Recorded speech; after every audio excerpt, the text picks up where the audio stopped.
Hello friends, welcome to నియోమెంటాస్ daily contemporary issues. So ఈరోజు contemporary issues చాలా ఈజీగా ఉన్నాయి. ఈజీ ఇన్ ద సెన్స్ అంత కష్టమైన టాపిక్స్ ఏం లేవు న్యూస్ పేపర్స్లో, అలాగే ఇన్ పిఐబి. సో కాబట్టి మనం ఇష్యూస్ని మొదటగా రేర్ ఎర్త్ మ్యాగ్నెట్స్ దీని గురించి ఉంది. సో ఇందులో చాలా వస్తాయి పేర్లు, నేను అన్ని పేర్లు చెప్పను కానీ ఇక్కడ నోటిఫై చేస్తాను. రేర్ ఎర్త్ మ్యాగ్నెట్స్ అంటే ఏంటంటే హై పర్ఫార్మెన్స్ కలిగినటువంటి ఒక పర్మనెంట్ మ్యాగ్నెట్స్, అంటే ఎర్త్లో ఉన్నటువంటి కొన్ని పదార్థాలతో వీటిని తయారు చేస్తారు. లైక్ నియోడిమినియం, సెమారియం, డిప్రోసోజియం ఇవన్నీ ఉంటాయి. ఇవి చాలా అడ్వాన్స్డ్ టెక్నాలజీస్లో, ఈవెన్ ఎలక్ట్రానిక్ కాంపోనెంట్స్లో రకరకాలుగా వీటిని వాడుతూ ఉంటారు. అయితే ఇవి ఇటీవల కాలంలో విండ్ టర్బైన్స్లో, electric vehicles, even military defence సిస్టమ్స్లో, ఎలక్ట్రానిక్స్, డ్రోన్స్, రోబోటిక్స్ ఇవన్నిటిలో వాడుతున్నారు. సో తయారీ రంగానికి ఇవి చాలా ఎక్కువగా ప్రాముఖ్యత ఉంటుంది. అయితే సప్లై చైన్లో కనుక మీరు చూస్తే ఇలాంటి రేర్ రిఫైనింగ్ కెపాసిటీ ఉన్నటువంటి మెటల్స్ ఆర్ మ్యాగ్నెట్స్ ఎనీథింగ్ ఇవన్నీ కూడా చైనా కంట్రోల్లోనే ఉన్నాయి. ప్రపంచవ్యాప్తంగా ఎక్కువగా చైనానే వీటిని ఉత్పత్తి చేస్తుంది. సో చైనాకి ఇది చాలా పెద్ద అడ్వాంటేజ్ ఇస్తుంది. సో సప్లై చైన్ సెక్యూరిటీ అనేటటువంటిది, ఎందుకంటే ఇప్పుడు చైనాతో ఎవడన్నా గొడవ పెట్టుకున్నాడు అనుకోండి, సో ఈ మొత్తం సప్లై చైన్ ఆపేస్తుంది. దీనివల్ల మీకు ఏమవుతుంది, ఈ పూర్తి స్థాయిలో ఉన్నటువంటి ఈ మ్యానుఫ్యాక్చరింగ్ ఏదైతే ఉందో ఈ మ్యానుఫ్యాక్చరింగ్ అంతా కూడా ఆగిపోయే అవకాశం ఉంటుంది. సో అట్లా సప్లై చైన్ సెక్యూరిటీ అనేది ఇట్స్ ఎ గ్రోయింగ్ కన్సర్న్ కొన్ని కంట్రీస్లో, ఎందుకంటే యునైటెడ్ స్టేట్స్ ఆఫ్ అమెరికా లాంటి దేశాలకు చైనానే సప్లై చేస్తుంది. సో స్ట్రాటజిక్ ఇంపార్టెన్స్ అంటే వీటి వల్ల మనకి కొంత వ్యూహాత్మక ప్రాముఖ్యత కూడా ఉంటుంది. రేర్ ఎర్త్ మ్యాగ్నెట్స్ అనేవి సివిలియన్ ఇండస్ట్రీకి, మిలిటరీ అప్లికేషన్స్కి రకరకాల టెక్నాలజీలో ఉపయోగపడతాయి. అలాగే చాలా దేశాలు ఇంపోర్ట్స్ మీద చాలా వరకు డిపెండ్స్ అయి ఉంటున్నాయి. దానివల్ల ఏమవుతుందంటే సెక్యూరిటీ క్రిటికల్ సెక్యూరిటీ రీసోర్స్గా కూడా ఇవి ఉంటాయి. ఇప్పుడు ఫర్ ఎగ్జాంపుల్ ఇండియా ఉంది. ఇండియా చాలా డిఫెన్స్ కాంపోనెంట్స్ని తయారు చేస్తుంది, చైనా నుంచి తెచ్చుకోవాలి. చైనా వాడు ఇవ్వనంటే సో ఇవన్నీ ఇప్పుడు దొరకలేనటువంటి పరిస్థితి. సో ఇవన్నీ కూడా ఉన్నటువంటి ఇబ్బందులు. సో దీనికి సంబంధించి రేర్ ఎర్త్ ఎలిమెంట్స్ అంటే ఏముంటాయంటే స్కాండియం, ఇట్రియం ఇలాంటి ఒక 15 ల్యాంథనైట్స్ ఉంటాయి. వాటి పేర్లు ఇక్కడ రాశాను. ఒక్కొక్క పేరు చదవాలంటే మళ్ళీ మనం కెమిస్ట్రీ పాత పుస్తకాలు తీయాలి. అలాగే classification of light rare earth elements అంటే అటామిక్ నెంబర్స్ 57 to 63 ఇగో ఇక్కడ రాశాను అవి కూడా. అలాగే హెవీ రేర్ ఎర్త్ ఎలిమెంట్స్ అని ఉంటాయి హెచ్ఆర్ఈ, ఇవి కూడా అటామిక్ నెంబర్ 64 to 71. ఇందులో స్కాండియం, ఇట్రియం ఇవన్నీ కూడా ఇందులో ఇంక్లూడ్ అయి ఉంటాయి. సో ఇట్లా మనం ఈ పర్టికులర్ రేర్ ఎర్త్ ఎలిమెంట్స్ అలాగే మ్యాగ్నెట్స్ వీటిని క్లాసిఫై చేయొచ్చు. ఎగ్జామినేషన్లో ఈ నెంబర్స్ అడిగే అవకాశం ఉంది. న్యూస్లో ఏదైనా ఒక రేర్ ఎర్త్ ఎలిమెంట్స్ గురించి వస్తే అవి కూడా మనం చదువుకోవాలి. భారతదేశంలో అయితే 30 రేర్ ఎర్త్ ఎలిమెంట్స్ని ఇప్పటికే గుర్తించారు. ఇవన్నీ కూడా ఇంపార్టెంట్ థింగ్స్. అలాగే Delhi airport 9th busiest in the వరల్డ్గా సెలెక్ట్ అయింది. So Delhi Indira Gandhi airport 9th busiest in the world 2024 ACI world అని ఒక రిపోర్ట్ వచ్చింది. చాలా చిన్న రిపోర్ట్ అది. సో అందులో ఇచ్చారు. ఎందుకు అంటే 2024లో 7 కోట్ల మంది ప్యాసింజర్లను హ్యాండిల్ చేసింది. గతంలో ర్యాంకులు కూడా ఉన్నాయి మనకి 17, తర్వాత 2021లో 13, తర్వాత 10, తర్వాత 9, అంటే ఎవ్రీ ఇయర్ అలా తగ్గుతాం. సో మనకి పెద్ద పెద్ద ఎయిర్పోర్ట్స్ అంటే దుబాయ్, న్యూయార్క్ ఉంటూనే ఉంటాయి కాబట్టి వీటిని క్రాస్ చేయడం కష్టం. But still Delhi airport is doing good. అలాగే రికగ్నైజింగ్ అథారిటీ ఎవరు అంటే ఇందా చెప్పాను కదా, ACI వరల్డ్ అంటే ఎయిర్పోర్ట్స్ కౌన్సిల్ ఇంటర్నేషనల్ అనే ఒక సంస్థ. ప్యాసింజర్ ట్రాఫిక్ డేటా మీద వీళ్ళు ఐడెంటిఫై చేస్తూ ఉంటారు. So Delhi international airport limited GMR group ఏదైతే ఉందో, గ్రంథి మల్లికార్జునరావు మన ఆంధ్రప్రదేశ్ తెలుగు రాష్ట్రాలకు సంబంధించినటువంటి వ్యక్తి. సో వీళ్ళు ఆపరేట్ చేస్తున్నారు. సో గ్లోబల్ కాంటెక్స్ట్లో USAలో ఉన్నటువంటి అట్లాంటా ఎయిర్పోర్ట్ ఫస్ట్ ర్యాంక్లో ఉంది. సో 10 కోట్ల మంది ప్యాసింజర్లు. సో 7.7 కోట్లు ఢిల్లీ, అంటే ఎంత తేడా ఉంది, 3 కోట్లు క్రాస్ చేసే అవకాశం కూడా ఉంది. అలాగే Dubai airport, United Arab Emirates Dubai అని అంటాం కదా, సెకండ్ ర్యాంక్లో దుబాయ్ నిలిచింది. మనకి ఎగ్జామినేషన్లో ఈ వచ్చేటటువంటి అవకాశం ఉంది. బట్ మహా అయితే ప్రిలిమ్స్లో అడుగుతాడు, మెయిన్స్కి నాట్ ఇంపార్టెంట్. అలాగే గ్లోబల్ ప్యాసింజర్ ట్రెండ్స్లో చూస్తే ప్రపంచవ్యాప్తంగా global passengers when comes to ఎయిర్పోర్ట్స్లో 95 బిలియన్, అంటే 950 కోట్ల మంది ప్యాసింజర్లు ఉన్నారు. అంటే 950 కోట్ల మంది ప్యాసింజర్స్ అంటే మొత్తం జనాభా ప్రపంచ దేశంలో 800 కోట్లే కదా అని మీరు అనుకోవచ్చు. ఇది నెంబర్ ఆఫ్ ప్యాసింజర్స్ ట్రావెల్ చేసింది. ఒకడే 10 సార్లు కూడా చేయొచ్చుగా. సో అట్లా లెక్కేయాలి, అంతేగాని 950 కోట్ల మంది ఉన్నారు అది ఇలాంటి డౌట్స్ తీసుకురాకూడదు. అలాగే గ్రోత్ కనుక చూస్తే 2023తో పోల్చుకుంటే ప్యాసింజర్ ట్రాఫిక్ 9% పెరిగింది. అలాగే 2019తో పోల్చుకుంటే ప్రీ పాండమిక్తో 3.8% పెరిగింది. టాప్ 10 ఎయిర్పోర్ట్స్ అంటే ఈ ఇందాక చెప్పినటువంటి ACI వరల్డ్ నివేదికలో టాప్ 10 ఎయిర్పోర్ట్సే 85 కోట్ల మంది ప్యాసింజర్లని వీళ్ళే చాలా ఎక్కువగా హ్యాండిల్ చేశారట. అంటే యూ కెన్ అండర్స్టాండ్ సంపన్న దేశాలు లేదా కొంచెం ఆదాయం పెరుగుతున్నటువంటి దేశాల్లో ఎయిర్ ట్రాఫిక్ అనేది పెరుగుతుంది. అలాగే ఢిల్లీ ఎయిర్పోర్ట్కి చూసుకుంటే ఓన్లీ ఇండియన్ ఎయిర్పోర్ట్ ప్రపంచంలో టాప్ 10 లిస్ట్లో ఉన్న ఒకే ఒక ఎయిర్పోర్ట్ ఉంది. 150 ప్రపంచ దేశాలకు దీని నుంచి కనెక్టివిటీ ఉంది. ఢిల్లీ నుంచి మనకి మెయిన్గా వెళ్ళేది. అలాగే ఈ ఎయిర్పోర్ట్ కౌన్సిల్ వరల్డ్ అని చూసాం కదా, ASQ అవార్డు కూడా వచ్చింది దీనికి. Best airport in Asia Pacific 7th consecutive year, 7వసారి వరుసగా. సో చైనా లేకుండా మనం వచ్చినామంటే చాలా గొప్ప విషయం. So that's a big thing. So ఇక థర్డ్ థింగ్ వచ్చేసి హోల్సేల్ ఇన్ఫ్లేషన్. సాధారణంగా మనము ద్రవ్యోల్బణం అంటే ధరల పెరుగుదల అనేటటువంటిది లెక్కించేటప్పుడు 2 రకాలుగా ఉంటాయి. WPI ఒకటి, CPI ఒకటి. Wholesale price index, consumer price index. Wholesale price index అంటే హోల్సేల్ ధరల్లో ఈ యొక్క ధరలు ఎంత ఎక్కువ ఉన్నాయి. కన్జ్యూమర్ ప్రైస్ ఇండెక్స్ అంటే ఫుడ్ ఐటమ్స్, వీటికి ఎక్కువ ఇంపార్టెన్స్ ఇస్తాం. ఇక్కడ ఫుడ్ ఐటమ్స్కి కొంచెం తక్కువ ఇస్తారు. సో దీనికి సంబంధించి 2025 ఫిబ్రవరిలో మనం చూస్తే 2.38% ఉన్నది మార్చి నెలకు వచ్చేటప్పటికి 2.05% తగ్గింది. మార్చి 2024లో కనుక గత సంవత్సరంతో పోల్చుకుంటే ఇది 0.06% తక్కువగా ఉన్నట్టు. ఇది ఎందుకు వచ్చింది అంటే ఇటీవల కాలంలో వెజిటబుల్ ప్రైసెస్, మీకు ఎప్పుడైనా గుర్తుపెట్టుకోండి, ఫుడ్ ఇన్ఫ్లేషన్ అనేటటువంటిది ఎప్పుడూ చాలా ఎక్కువగా ఉంటుంది. అంటే వెజిటేబుల్స్ కానీ అలాగే మనం తినేటటువంటి ఫ్రూట్స్ కానీ ఇవి ఎక్కువగా ధరలు ఉండడం వల్లనే మనకి ఇన్ఫ్లేషన్ పెరుగుతుంది. ఎందుకంటే భారతదేశంలో ఉన్నటువంటి జనాభాకి ఈ వెజిటేబుల్స్ వీటిని సర్వ్ చేయడం చాలా కష్టం అనమాట. But still the supply chain in India is very good. అది ఆర్గనైజ్డ్ తర్వాత సంగతి. బట్ చాలా బ్రహ్మాండంగా సప్లై చైన్ అయితే ఉంటుంది. 140 కోట్ల మందికి ఇంత పెద్ద సప్లై చైన్ ఉండడం అంటే ఈజీ కాదు. సో కాబట్టి రిడక్షన్ అయితే ఉంది, ఎందుకంటే sharp reduction in vegetable prices. అలాగే ఫుడ్ ఇన్ఫ్లేషన్ కనుక మనం చూస్తే మార్చిలో గతంతో పోల్చుకుంటే సగానికి సగం తగ్గింది. 3.38% ఉన్నది 1.57% వచ్చింది. మేజర్ కాంట్రిబ్యూషన్ ఎందా చెప్పినట్టే వెజిటబుల్ ప్రైసెస్ బాగా తగ్గాయి, ముఖ్యంగా ఉల్లిపాయలు అలాగే టమాటాస్, ఈ 2.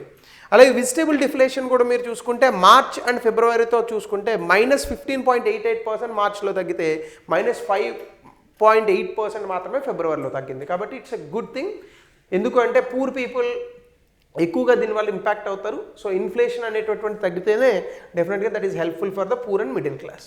అలాగే మ్యానుఫ్యాక్చర్ ప్రొడక్ట్స్ సంబంధించి కనుక మనం చూస్తే గతంలో దానికన్నా మీరు చూసుకుంటే ఇన్ఫ్లేషన్ అనేటటువంటిది పెరిగింది తయారీకి సంబంధించి. ఇది ఎందుకు అంటే ఫుడ్ ప్రొడక్ట్స్ మ్యానుఫ్యాక్చరింగ్ బాగా పెరిగాయి, అలాగే టెక్స్టైల్ మ్యానుఫ్యాక్చరింగ్లో ధరలు పెరుగుతున్నాయి, అలాగే ఇంకా ఇతర మ్యానుఫ్యాక్చరింగ్ సెక్టర్స్లో కూడా మనకి కాస్ట్ ఆఫ్ ప్రొడక్షన్ అనేటటువంటిది పెరుగుతుంది. అలాగే ఫ్యూయల్ అండ్ పవర్కి సంబంధించి కనుక మనం చూస్తే స్టూడెంట్ 0.20%, అంటే ఫ్యూయల్ అండ్ పవర్ ఇన్ఫ్లేషన్ పెద్దగా ఏం లేదు. అంటే పెట్రోల్ ధరలు గతంలో ఎంత ఉన్నాయి, ఇప్పుడు కూడా అంతే ఉన్నాయి. అలాగే రికవర్డ్ ఫ్రమ్ డిఫ్లేషన్, గతంలో అయితే కొంచెం తగ్గాయట, దాని నుంచి ఇప్పుడు రికవరీ అయ్యాయి. ఇవి మనకి ఇచ్చినటువంటి latest information about the WPI and CPI. సాధారణంగా మనకి ఎగ్జామ్లో ఈ WPIకి CPIకి మధ్య డిఫరెన్స్ అడుగుతాడు. సో ఇది మనం చాలా రెగ్యులర్గా చదివేటటువంటి కాన్సెప్ట్, అది ఒకసారి మళ్ళీ చదువుకోండి. దీనివల్ల మనకు వచ్చే ఇంపాక్ట్ ఏంటంటే ఫుడ్ ఇన్ఫ్లేషన్ వల్ల కన్జ్యూమర్ అంటే వినియోగదారులకు బర్డెన్ తగ్గుతుంది. అలాగే మ్యానుఫ్యాక్చరింగ్ గూడ్స్ అంటే తయారీ వస్తువులు, అలాగే విద్యుత్, వీటి మీద కనుక ఉంటే మిగతా సెక్టార్స్ మీద చాలా ప్రెషర్ పెరిగే అవకాశం ఉంది. అలాగే ఇన్ఫ్లేషన్ ప్యాటర్న్ అనేటటువంటిది మిక్స్డ్ ఎకనామీ అవుట్లుక్, అంటే మనకు ఒక మిక్స్డ్ లుక్ కనిపిస్తోంది. అదేంటంటే ఫుడ్లో స్టెబిలిటీ ఉంది, ఇండస్ట్రియల్ సెక్టార్స్లో కొంత ప్రెషర్ ఉంది, బట్ ఓకే తట్టుకోగలిగినటువంటి స్థాయిలో ఉన్నాయి. మీరు ఎప్పుడైనా గుర్తుపెట్టుకోండి, ఇన్ఫ్లేషన్ ఎంత ఉంటే బెటరు. ఇది మనకు చాలాసార్లు క్వశ్చన్ బ్రెయిన్లోకి వస్తూ ఉంటుంది. మనం RBI లెక్కల మీదనే పోదాం. 4 ± 2 చెప్తూ ఉంటుంది RBI. అంటే ఎంత? 2 నుంచి 6% మధ్యలో ఇన్ఫ్లేషన్ ఉంటే అది ఓకే, హ్యాండిల్ చేయగలం, అంటే అలౌడ్. అంతకు మించి ఉన్నా అంతకు తక్కువ ఉన్నా అది ఆర్థిక వ్యవస్థకి ప్రమాదము. ఇది గుర్తుపెట్టుకోవాలి. ఇక 4th టాపిక్, మేఘాలయకి 2 ఆధార్కి సంబంధించిన అవార్డ్స్ వచ్చాయి. మీ అందరికీ UIDAI అంటే తెలుసు, unique identification authority of India. ఇది ఒక స్టాట్యూటరీ స్టేటస్ ఉన్నటువంటి సంస్థ. Ministry of electronics and information technology మంత్రిత్వ శాఖ కిందకు వస్తుంది. 12 డిజిట్స్ కలిగినటువంటి ఆధార్ నెంబర్ని ఇది హోల్డ్ చేస్తుంది. మనందరికీ ఆధార్ కార్డులోనే చెప్పక్కర్లేదు.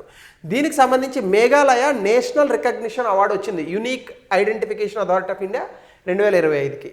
దేనికి అంటే ఎక్సలెన్స్ ఇన్ ఆధార్ ఇంప్లిమెంటేషన్. అంటే చాలా ప్రొటెస్ట్లు ఉన్నప్పటికీ కూడా ఆధార్ని ఇంప్లిమెంట్ చేయడంలో ఆ రాష్ట్రం ముందుందట. ఇందులో ఇచ్చారు categories: best performing state in mandatory biometric updates of children. చిన్నపిల్లలకు బయోమెట్రిక్ అప్డేట్స్ చేయడంలో చాలా అద్భుతంగా ఉన్నటువంటి రాష్ట్రంగా నిలిచింది.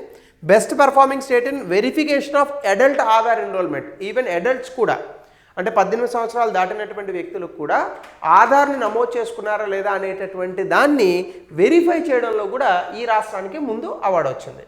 కోర్స్ మేఘాలయ చిన్న రాష్ట్రం, తక్కువ జనాభా ఉంటుంది కాబట్టి అది పాసిబుల్. మిగతా రాష్ట్రాలు కొంచెం ఇబ్బంది, ఇది కూడా మనం చూడాలి. బట్ ఎనీవే ఫస్ట్ వచ్చింది కాబట్టి వంకలు పెట్టకూడదు, ఫస్ట్ ఈజ్ ఆల్వేస్ ఫస్ట్. అలాగే కొన్ని ప్రొటెస్టులు కూడా జరుగుతున్నాయి అక్కడ. ఏంటంటే ఇన్ని ప్రొటెస్టులు జరుగుతున్నప్పుడు ఈ అవార్డు వచ్చింది, అది గొప్పతనం. మ్యాండేటరీ ఆధార్ లింకేజ్ చేయడం అనేటటువంటిది అసలు సంక్షేమ పథకాలకు ఎందుకని అక్కడ ఒక ప్రొటెస్ట్ జరుగుతుంది. అక్కడ ఏవేకెన్ ఇండియా మూవ్మెంట్ అని ఒకటి చేస్తున్నారు. ఇదేంటంటే వెల్ఫేర్ స్కీమ్స్కి ఆధార్ ఎందుకు, అంటే ఆధార్ చేయాలంటే వెల్ఫేర్ స్కీమ్స్ ఎందుకు అసలు అవసరం లేదు అనేటటువంటిది, ఇస్తే తప్పేముంది అనేటటువంటిది ప్రభుత్వానికి. సో రెండు వాదనలు కరెక్టే. ఎందుకంటే డిజిటల్ ఎరాలో అసలు ప్రైవసీ ఉండాలి, ప్రైవసీ అనేది కోరుకోవడం చాలా పిచ్చితనం. ఏముంది ప్రైవసీ నా తలకే. So everything whatever we are speaking in the phones, whatever we are searching, ఇవన్నీ ప్రభుత్వానికి తెలుసు. కాబట్టి రైట్ టు ప్రైవసీ అనేటటువంటి డిజిటల్ ఎరాలో అసలు కోరుకోకూడదు ఏమో అనే ఫిలాసఫీ చాలామంది వ్యక్తపరుస్తూ ఉన్నారు. ఇప్పుడు మేబీ కరెక్ట్ ఏమో కూడా.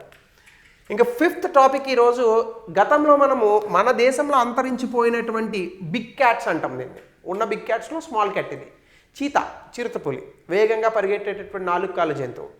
ఇది భారతదేశంలో అంతరించిపోయింది 1960ల ముందు. అయితే భారతదేశానికి ఆఫ్రికా నుంచి కొన్నిటిని తీసుకొచ్చాం మనం. దాన్నే మనకి ఈ చీతా రీలొకేషన్ ప్రోగ్రామ్ అని పేరు పెట్టారు. ఇది గతంలో కునో నేషనల్ పార్క్లో పెట్టారు మధ్యప్రదేశ్, ఇప్పుడు గాంధీ సాగర్ పార్క్కి పంపిస్తున్నారు. సో దీనికి సంబంధించి మీరు కనుక చూస్తే ప్రాజెక్ట్ చీతాని 2022లో స్టార్ట్ చేసాం. 8 చిరుతపులను నమీబియా నుంచి, 12 చిరుతపులను సౌత్ ఆఫ్రికా నుంచి తీసుకొచ్చాం. అన్నింటినీ మధ్యప్రదేశ్లో పెట్టాం. కొన్ని చచ్చిపోయాయి, ఆ వివరాలు కూడా చూద్దాం. ఈ చీతా ప్రాజెక్ట్కి సంబంధించి ఒక స్టీరింగ్ కమిటీని తీసుకొచ్చారు 2023లో నేషనల్ టైగర్ కన్జర్వేషన్ అథారిటీ వాళ్ళు. ఇదేంటంటే ఎన్ని చీతాలు వచ్చాయి రివ్యూ చేసి వాటి హెల్త్ మానిటర్ చేసి ఈ చీతా రీఇంట్రడక్షన్ ప్రోగ్రామ్ మీద అడ్వైజెస్ ఇవ్వాలి. ఇది దీని యొక్క ముఖ్య ఉద్దేశం. అయితే 8 చీతాస్, ఇక్కడ మొత్తం మనం ఎన్ని చేసాం 12 + 8 20, అందులో 8 చీతాస్ 5 కబ్స్ చచ్చిపోయినాయి ప్రాజెక్ట్ స్టార్ట్ చేయగానే. ఎందుకంటే వాతావరణం మారింది, అవి బ్రతకలేక చనిపోయినాయి. తర్వాత ఇప్పుడు ఉన్నటువంటి స్టేటస్ ఏంటంటే మొత్తంగా 26 చిరుతపుళ్ళు ఉన్నాయి, వైల్డ్ లైఫ్లో వదిలిపెట్టినవి 17, ఇంకా బంధించి ఉంచినవి 9. సో డెసిషన్స్ ఉన్నాయి ఇప్పుడు. ఈ రీలొకేటెడ్ చీతాస్ గాంధీ సాగర్ ఏవైతే ఉన్నాయో ఇది ఎన్క్లోజర్స్లో ఉంచాలా లేదంటే అక్కడ మళ్ళీ అడవుల్లోనే వదిలిపెట్టాలా అనేటటువంటిది చూస్తున్నారు. సో దీనికి సంబంధించి Gandhi Sagar wild life sanctuary అనేటటువంటి దాన్ని చూస్తే కనుక ఇప్పుడు ఈ చీతా పాపులేషన్ పెంచడానికి దీన్ని ఎంచుకున్నారు. టార్గెటెడ్ పాపులేషన్ ఏంటంటే కునో గాంధీ సాగర్కి రెండిట్లకి సంబంధించి 60 నుంచి 70 చీతాలను పెంచాలి. సో మధ్యప్రదేశ్ రాజస్థాన్ ఏరియాస్లో ఉన్నాయి రెండు కూడా. సో కాబట్టి కొంచెం కనెక్టివిటీ ఉంటుంది. సో ఎగ్జిస్టింగ్ ప్రే కూడా ఇక్కడ బాగుంది. ఎందుకంటే చీతా బతకాలంటే ఏం చేయాలా, ఏం అది బర్గర్లను పిజ్జాలు తింటుందా, లేదు కదా, ఏదో జంతువుని చంపి తినాలి. నేను ఈ మధ్యకాలంలో నాకు ఎక్కువ కొంచెం నేషనల్ జియోగ్రఫిక్ ఛానల్ చూడడం అలవాటు. ఎందుకంటే ఈ దిక్కుమాలిన న్యూస్ ఛానల్స్ చూస్తే ఎప్పుడు ఏదో దిక్కుమాలిన కాంట్రవర్సీ, కాబట్టి అవి చూసుకుంటే హ్యాపీగా ఉంటుంది. సో ఎక్కడైనా పులో సింహమో ఏదైనా జింకను వేటాడింది అనుకోండి, కింద చాలామంది మెసేజ్లు పెడతారనమాట కామెంట్స్, అరే వాడు వీడియో తీయకుండా జింకను కాపాడాలి కదా అని చెప్పేసి. మరి జింకను కాపాడితే పులికి ఫుడ్ ఎవడు పడతాడు, మరి పులి ఫుడ్ తినద్దా? సో కాబట్టి మనకంటే చికెన్ షాపుల్లోకి వెళ్ళి కట్ చేసి తెచ్చుకొని మటన్ షాపుల్లో తింటున్నాం, మరి పులికి ఫుడ్ ఎవడు పెడతాడు? మరి పులి స్విగ్గీలో ఆర్డర్లు పెట్టుకోలేదు కదా, దీన్ని ఫుడ్ చైన్ అని అంటారు. సో కాబట్టి ఎక్కువ జింకలు ఎక్కువ మేకలు పెరిగిపోయినా అది ప్రమాదం. ఫుడ్ చైన్ అనేది కంట్రోల్లో ఉండాలి. ఎక్కువ మేకలు పెరిగిపోయినాయి అనుకోండి, వాటి సంతతిని చంపలేక చావాలి మళ్ళీ. ఎందుకు అంటే అక్కడ ఉన్న గడ్డిని తినేస్తాయి, వాటర్ని తాగేస్తాయి. సో దాన్ని కంట్రోల్ చేయాలా.